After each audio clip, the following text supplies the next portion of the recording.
ఇలా కూర్చోవడానికి కారణం ఓ మంచి వేదిక. ఆయన ఉద్దేశం ఎంత బాగుందో పేపర్ చదివారు, విన్నారా? గణపతి గురించి చాలా బాగా, అంటే గణపతే తన బాధని చెప్పినట్లు చెప్పారు. మనం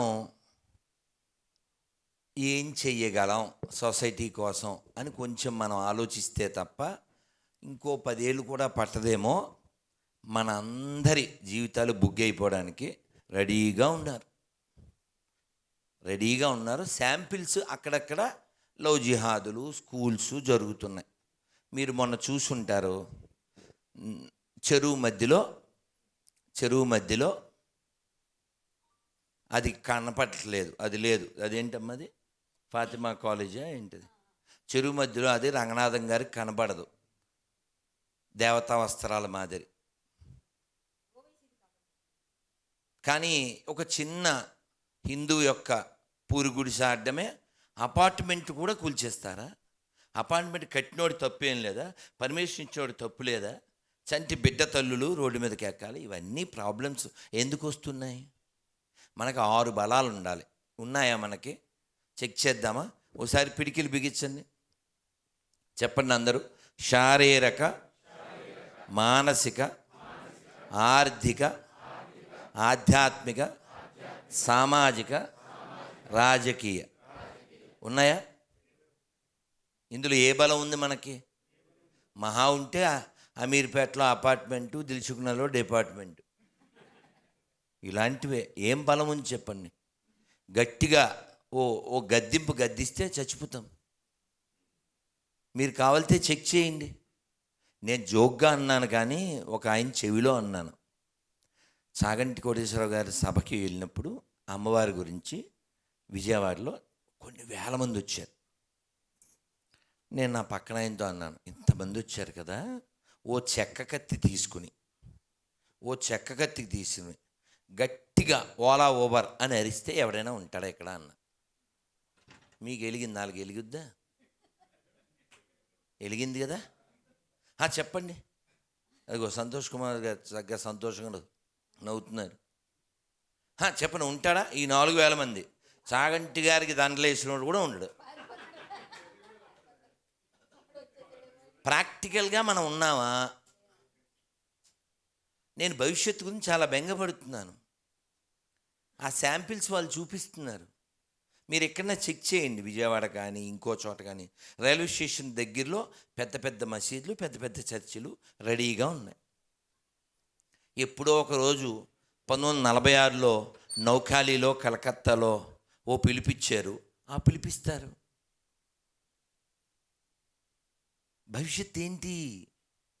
ఎవరికైనా బెంగ ఉందా? మనకి దిక్కుమాల ఈగో, ఎంత ఈగోయో. నువ్వు కాఫీర్ నా కొడక అంటే మనోడికి ఏ పౌరుషం రాదు, కానీ సాటి హిందూ ఏమన్నా అంటే కోపం వచ్చేస్తుంది. ఈ ఈగో దేనికి? తగలేయడానికా? నీకు పార్టీ ముఖ్యం, కులం ముఖ్యం, ప్రాంతం ముఖ్యం, భాష ముఖ్యం, కానీ ధర్మం ముఖ్యం కాదు. నిన్ను కోసినప్పుడు, నీ మెడ మీద కత్తి పెట్టినప్పుడు, నీ మెడ మీద తుపాకీ పెట్టినప్పుడు నిన్ను శెట్టిగారా, శర్మగారా, వర్మగారా, యాదవ అని అడగలేదురా యాదవ, నువ్వు హిందువా కాదా అని అడిగి తుపాకీ కాల్చాడు. మారాలి, మనమే మారాలి. ఎలా మారాలి? మీకు కొన్ని మాటలు చెప్తాను, మీరు వింటారని నమ్మకం ఉంది నాకు. ఎందుకంటే మీరు ఓపికగా ఉన్నారు కాబట్టి చెప్తున్నా. ఇక్కడ ఎంతమందికి కారు ఉంది? Thank you. మీరందరూ నాకు మాట ఇవ్వండి. ఈ చాతుర్మాస్యం మొదలవుతుంది ఈ నెలలోనో ఈ వారంలోనో.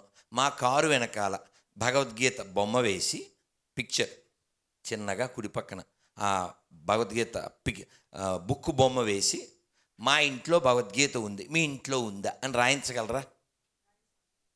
అంత ఎదవలైతే వద్దు, నేను అడగను. ఎందుకు అడుగుతున్నానంటే, మనం ట్రాఫిక్ జామ్లో ఆగాం. నేను మెల్బోర్న్ వెళ్ళినప్పుడు కూడా చూశాను. నేను వాడు ప్రైజ్ ద లార్డ్ రాసుకున్నాడు, ఇంకోడెవడో ఇంకోటి రాసుకుంటాడు. నువ్వు ఖాళీగా కూర్చుని ఆ స్టీరింగ్ మీద ఎలా కొడుతూ, లేకపోతే బైక్ మీద కూర్చుని అది చదువుతావు.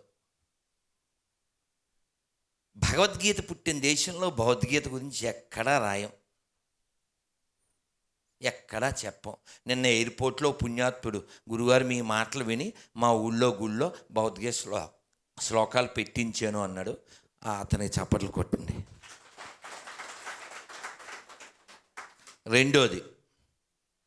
రెండోది మీలో ఎంతమందికి చదవడం అలవాటు ఉంది?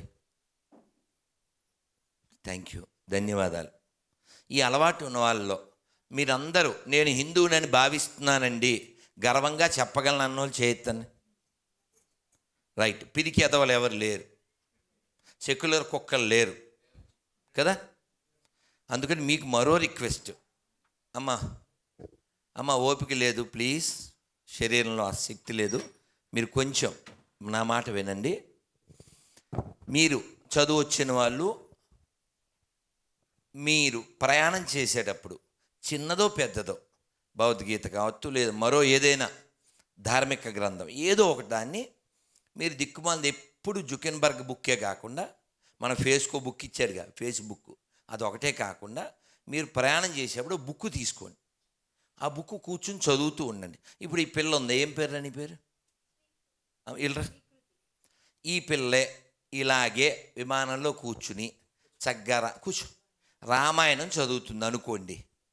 అందరు ఇలా చూస్తారా లేదా? ఎందుకు?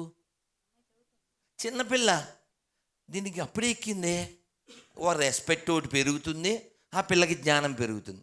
మీరు ఎవరైనా ప్రయాణంలో నేను బుక్ పట్టుకుని చదవగలను అంటే మధుబాబు నవల కాదు, ధార్మిక మీరు మళ్ళీ శ్లోకాలు చదవకూడదు.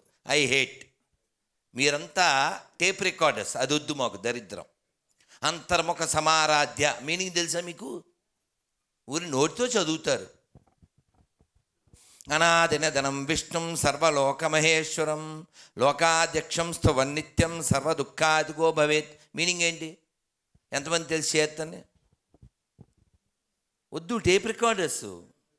మా అబ్బాయికి 18 అధ్యాయాలు భౌతికత వచ్చు, మా అమ్మాయికి 15వ అధ్యాయం వచ్చు, ఒక్క శ్లోకానికి మీనింగ్ తెలీదు. పోనీ మిమ్మల్నే, నా బ్యాగ్ అక్కడ ఉంది, సంతోష్ ఉన్నావా? సంతోష్ రెడ్డి, ఆ బ్యాగులో రమేష్ నీకు నడవగలిగితే నువ్వు, అందులో భగవద్గీత స్టిక్కర్లు ఉన్నాయి, ఈ వేదిక మీద ఉన్న వాళ్ళకి ఒక్కొక్కటి ఇచ్చి మిగిలిన వాళ్ళకి ఇంటికి ఒకటి ఇవ్వండి. మీరు ఇంకొక రిక్వెస్ట్, ఇప్పుడు ఇంక్లూడ్ నా హోస్ట్ సంతోష్తో సహా వాళ్ళ ఇంట్లో ఉన్నాను. హాలు పెద్దది, చాలా ఇళ్ళల్లో, కానీ అక్కడ దేవుడి ఫోటో కానీ ఓ భరతమాత కానీ ఏమీ లేదు, భౌతిక శ్లోకం కానీ ఏమీ లేదు. నేను ఇంటికి వెళ్ళి చెప్దాం అనుకున్నాను, హోల్సేల్ అందరికి గడ్డి పెడితే బాగుంటుందని చెప్తున్నా. మన ఇంట్లో హాల్లో ఇచ్చోండి, ఇది హాలు, ఇది మన సొంతం కాదు, ఇక్కడ ఏం రాయనైనా శ్రీకాంత్ అని ఆయనకి నేను అడ్వైజ్ చెప్పలేను, ఆయన ఇంట్లో చెప్పచ్చు నేను. మన ఇంట్లో హాల్లో కూర్చున్నారు అతిథులు, అక్కడ మీరు ఒక శ్లోకం మాతృదేవోభవ విత్ మీనింగ్ రాసి పెట్టారు. మీరు లోపలికి ఏ కాఫీ టీయో తేవడానికి వెళ్ళారు. అది వాడు చదువుతాడా చదవడా? దాని ఇంపాక్ట్ వాడి మీద పడద్దా లేదా? లేదు. భాగవతంలో ఒక అద్భుతమైన శ్లోకం, తితిక్ష్వ కారుణీక అజాత శత్రువ శాంత, దాని మీనింగ్ అక్కడ రాసి పెట్టండి. దాని ఇంపాక్ట్ వాడి మీద ఉంటుందా ఉండదా? మీరు అన్నీ చేయగలిగే నేను చెప్పింది కారు వెనక రాయగలరు. మళ్ళీ నేను హిందువుని గర్వసే కహో అయ్యని రాయకండి. నువ్వు గర్వించి అంత గొప్ప పనులు నువ్వేం చేయలేదు. రామాయణంలో 20 పేర్లు చెప్పగలరా ఎవరైనా? అన్ని చేతులు ఎందుకు లేవు?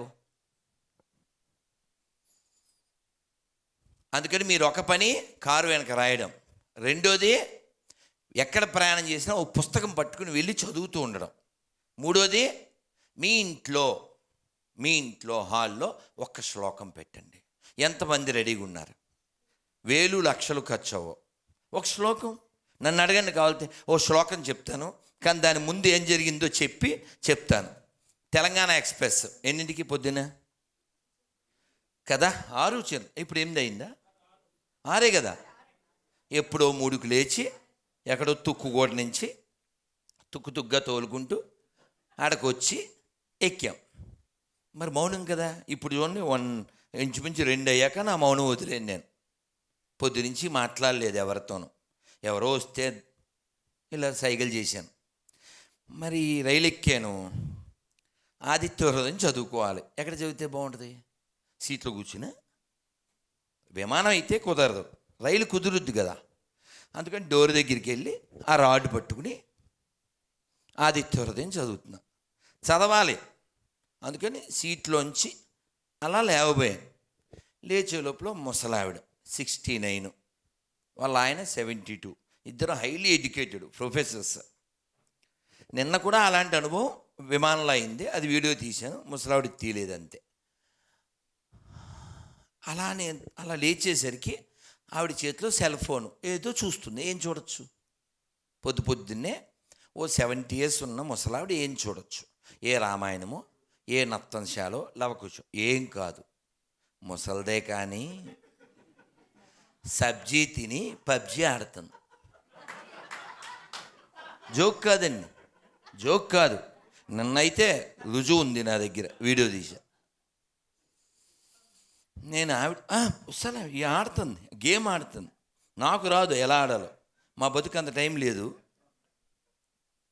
ఒక విషయంలో శ్రీకాంత్కి థ్యాంక్స్ చెప్పాలి. ఆయన పుణ్యమా అని నిన్నటికంటే వాళ్ళు ఎక్కువ జపం చేసుకున్నా. Give the big hand. Okay. ఆవిడికి నేను అన్నాను, ఏం చేస్తున్నారు మీరు అన్న. అంటే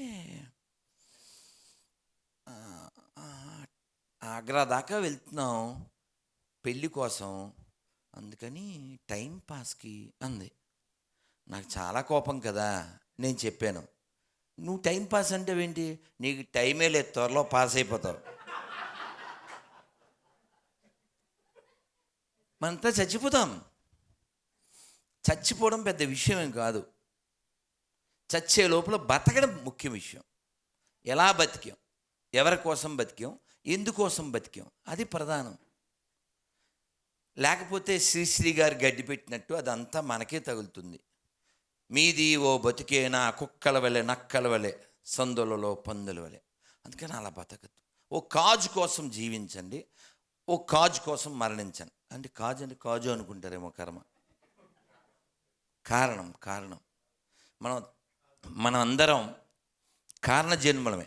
కానీ చాలామంది కారణం తెలుసుకోకుండా చచ్చిపోతున్నారు. అందుకని ఒక గొప్ప కారణం కోసం మనం పుట్టాం. ఎంత కుదిరితే అంత ధర్మం కోసం సమయం ఇవ్వండి. నేను అప్పుడు ఆవిడతో చెప్పిన శ్లోకం మీ అందరితో చెప్పించి నేను ముగిస్తాను. చెప్పండి అందరూ. నమస్కారం మొదలుపెట్టి చెప్పండి. కాలక్షేపో న కర్తవ్యం క్షీణమాయుర్ దినే దినే యమస్య కరుణానాస్తి ధర్మస్య త్వరితగతి. అంటే అర్థం ఏంటి? దాని అర్థం ఏంటంటే కాలాన్ని వ్యర్థం చేయొద్దు. ఎందుకు చేయొద్దు అంటే రోజు ఆయుర్దాయం కొంచెం గడిచిపోతుంది. యముడికి దయలేదు. యముడు ఏమీ ఆలోచించడు. వాళ్ళ అమ్మాయి నీళ్ళు వేసుకుందే, వాళ్ళ అబ్బాయి పాలు వేసుకున్నాడు, మొన్నే కారుగా ఉన్నాడు, అవి ఏం చూస్తాడా? టైం అయిపోతే కుక్కను తీసుకెళ్ళి తీసుకుపోతాడు. మన టైం ఎప్పుడైపోతుంది? పోనీ ఎవరైనా చెయ్యెత్తుతారేమో చూస్తాను. ఇవాళ రాత్రి పడుకుని పొద్దున్నే లేవపోయినా పర్వాలేదు అనుకునే వాళ్ళు చేయొత్తను. ఇప్పుడు మీరందరూ చెయ్యెత్తిన వాళ్ళు, చెయ్యెత్తన వాళ్ళ ధైర్యానికి చప్పట్లు కొట్టండి. ఎందుకంటే మనం అందరం యముడికి పర్మిషన్ ఇచ్చాం, వీళ్ళు ఇవ్వలేదు. వీళ్ళు యముడిని ఆపే అంత, వీళ్ళు చెయ్యెత్తితే అంత, ఎత్తపోతే అంత. ఈ పాటికి పాడెత్తేస్తారు యముడు అనుకుంటే. అవునా కదా? కాశీ అంతమంది వెళ్ళారు. కాశీలో మణికర్ణిక స్నానం చేసి ఉంటాం, అక్కడ చూసుంటాం, అక్కడ కాలుతూనే ఉంటాయి. అక్కడ శ్మశానేశ్వరుడు ఉంటాడు. ఆయన దగ్గరికి వెళ్దామని అలా కొంచెం కిందకి దిగాం. అక్కడే ఉంది శవం, అలా కాలుతుంది, ఆ వేడి మీదకు వస్తుంది అని దండం పెట్టుకున్నాం.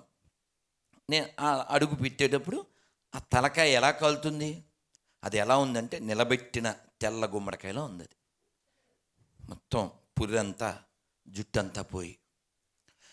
వాడి శరీరంలో ఒక్కొక్క భాగం కాలి కిందకి రాలిపోతూ ఉంటుంది. దాన్ని ఎవరో వీడియో తీసి హిందీలో పెట్టారు. ఏదో శవాన్ని. ఆ వెనక ముక్క ఎంత బాగుందంటే చాలా బాగుంది. 2 ముక్కల్లో దో దిన్ క మేలా అభి అకేలా మొత్తం ఉంది ఇందులో. దో దిన్ క మేలా అభి అకేలా. అందుకని మనం అందరం చచ్చిపోతాం, ఖచ్చితంగా చచ్చిపోతాం. ఈ చచ్చిపోయే లోపల ఏదో ఒకటి శ్రీమంతుల్లో డైలాగు ఏంటిది, లావ్ అయిపోయావు తిరిగి ఇచ్చేయాలి. అందుకని మనం ఏం చేద్దాం అని ఆలోచించండి. ఏం చెయ్యొచ్చో 3 చెప్పాను, 4వది కూడా ఒక 200 300 పెట్టి ఓ ఫ్లెక్సీ కొట్టించాను. ఇంతొద్దు, ఇందులో సగంలో సగం మీ ఏదో శ్లోకం భగవద్గీతలో 2వ అధ్యాయంలో 14 కావచ్చు, 13 కావచ్చు, 11:55 కావచ్చు, 18:66 కావచ్చు, 7లో 7 కావచ్చు, 15:7 కావచ్చు, 15:15 కావచ్చు. ఇవన్నీ నెంబర్లు చెప్తున్నాను, ఆ శ్లోకాలు చెప్తాను, నేను మీనింగ్ చెప్తాను. ఇందులో ఏదో శ్లోకాన్ని మీరు శ్లోకం కొట్టించి దాని కింద మీనింగ్, వీలైతే ఇంగ్లీషులో కూడా, దాన్ని మీ ఊళ్ళో మీ దగ్గరలో ఉండే గుళ్ళో దాన్ని అంటించండి. తిరిగేటప్పుడు ఎవరో పిల్లోడు బాగుపడతాడు కదండి.